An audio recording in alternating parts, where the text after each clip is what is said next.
Hey, you guys, this is Mrs. Klein. I'm here today with the first part of your podcast for Lesson 20, which is entitled African Americans in the Mid-1800s. And listen, before I get started, I just wanted to let you know that Mrs. Wolbert and I are kind of doing we're smushing this lesson together because some of the sections in this lesson contain material that we've really already covered. So this is a podcast that's going to give you information about sections 5, 6, and then also 9 and 10. Okay, all right. As always, you guys, there is a guiding question, and the guiding question for this particular lesson is, how did African Americans face slavery and discrimination in the mid-1800s? And then there are the vocabulary terms that you need to make sure that you're familiar with. They're discrimination, Nat Turner's rebellion, oppression, racism, segregation, and the Underground Railroad. All right, and now we're going to continue. So once again, keep in mind that guiding question, how did African Americans face slavery and discrimination in the mid-1800s? By 1850, the population of the United States had grown to just over 23 million. This figure included 3.6 million African Americans, the great majority of whom lived in slavery. Now, whether African Americans lived in slavery or freedom, discrimination or unequal treatment shaped their lives. Throughout the country, whites looked down on blacks and ignored the contributions blacks made to American life. In this lesson, you're going to explore how African Americans faced and endured discrimination and slavery in the mid-1800s. You're also going to learn a little bit more about the gifts that African Americans brought to America.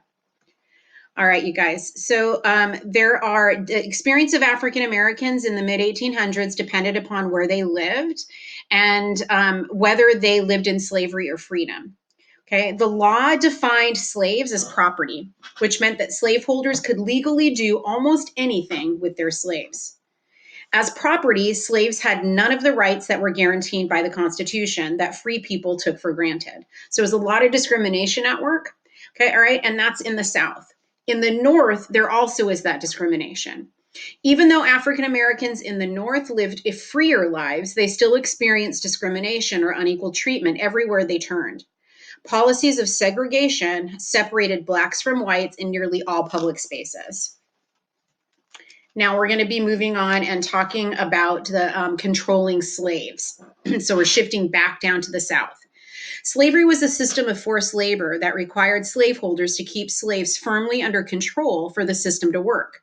Some slaveholders used harsh punishments, beating, whipping, branding, and other forms of torture to maintain that control, but punishments often backfired on slaveholders. A slave who had been badly whipped might not be able to work for some time.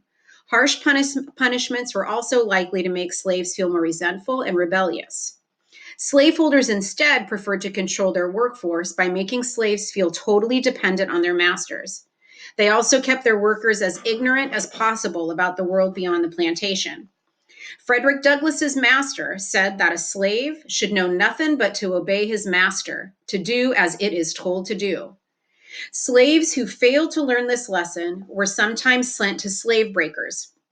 Such men were experts at turning independent, spirited African Americans into humble, obedient slaves. When he was a teenager, Douglass was sent to a slave breaker named Edward Covey. Okay. About his experience, Douglass wrote, "I was broken in body, soul, and spirit. The dark night of slavery closed in upon me." Now, there was some resistance to slavery. Despite the efforts of slaveholders to crush their slave spirits, slaves found countless ways to resist their masters. For most slaves, resistance took the form of quiet or passive acts of rebellion. Things like field hands pulling down fences, breaking their tools, and working so sloppily that they damaged crops. And then people who worked in the houses, house slaves, would often sneak food out of the master's kitchen. So those things were passive. In some instances, however, resistance turned deadly when house servants put poison into the slave owner's food. And in fact, so many slaves set fire to their owners' homes and barns that the American Fire Insurance Company actually refused to insure property in the South because of that. Now, there was also open defiance.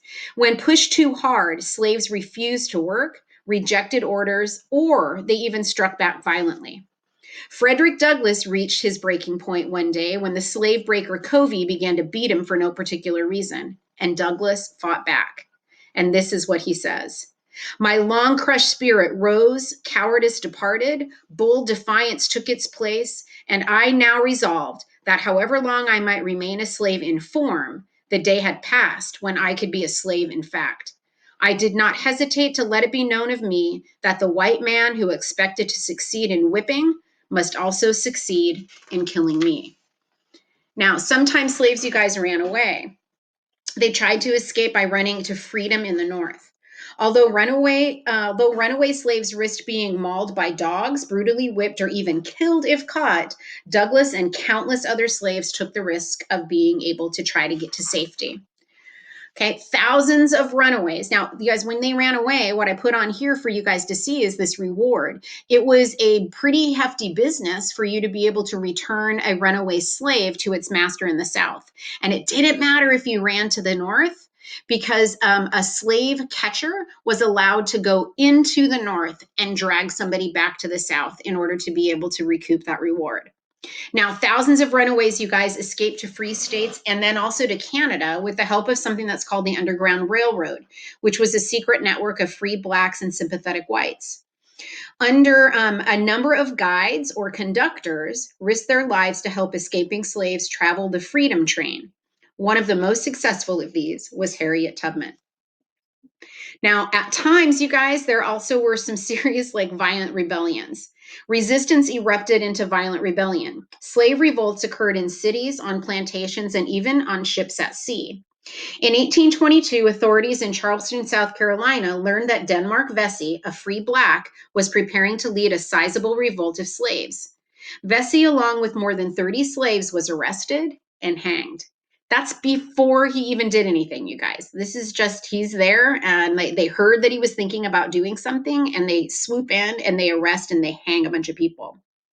In what became known, this is another rebellion, as Nat Turner's Rebellion, Turner and his followers set out to kill every white person they could find. Armed with axes and guns, they killed at least 57 people over a period of 2 days, and that was in Virginia. Now, Vesey's and Turner's rebellions panicked white Southerners, and in response, Southern states passed strict slave codes that tightened owners' control of their slaves and provided for harsher punishment. All right, you guys, I'm going to get out of here, and you're going to hear Mrs. Woolbrin. She's got the next part of the podcast where you're going to be learning about slave churches and African American culture. All right, you guys, take it easy. Hi guys, it's Mrs. Woolbrin, and I'm here with the second half of your podcast. And we're going to start out by talking about slave churches. Now, many slaveholders encouraged their slaves to attend church on Sunday. Owners and white ministers preached the same message. If you disobey your earthly master, you will offend your heavenly master. Now, instead, slaves created their own churches. They were known as invisible churches that brought together African roots and American needs. This invisible church met in slave quarters or secret forest clearings known as hush arbors. Okay. Now, of course, slaves were not taking comfort in the obey your master sermon that they were hearing in the white churches. So rather than teach about obedience, Black preachers told the story of Moses leading his people out of slavery in Egypt. Black worshipers sang spirituals that expressed their desire for freedom and faith in a better world to come. Now, you guys might remember in sixth grade when you learned about we were studying the ancient Israelites, okay? And you guys, I don't know if you remember, but we learned about Moses and the Exodus and him leading those slaves out of Egypt. So, of course, the Southern slaves found that extremely inspiring. All right, moving on. Religion helped slaves bear their suffering and still find joy in life. In their prayers and spirituals, they gave voice to their deepest longings, their greatest sorrows, and their highest hopes. Okay. The next section that we're going to talk about is African American culture. All right, let me go to the next slide here. And across the South, slaves combined their old traditions and new realities to create a distinctive African American culture. You can also hear this combining of cultures in the songs and spirituals sung by slaves. These songs throb with the rhythms and harmonies of Africa, but speak about the realities of slavery. And then there's this image right here. Okay. All right. Next. Slave dances were based on African traditions as well. Dancing helped slaves to put aside their cares, express their feelings, and refresh their spirits. Now, African legends and folktales survived in the stories told by slaves, okay? And these are oral histories that were passed down from one generation to the next. All right, with that, guys, I just want to review part of what you heard with Mrs. Klein and then part of what you heard with me. So, we're going to start with controlling slaves and the resistance to slavery. Some slave owners used harsh punishments to control slaves. Most slaves resisted slavery using quiet acts of rebellion, while some fought back openly. At great risk, many tried to run away. Some slaveholders would rather kill runaways than allow them to escape.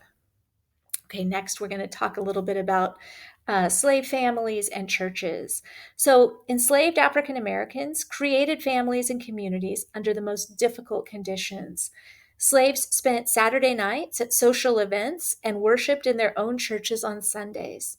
They prayed and sang spirituals to help themselves find joy and hope in their hard lives.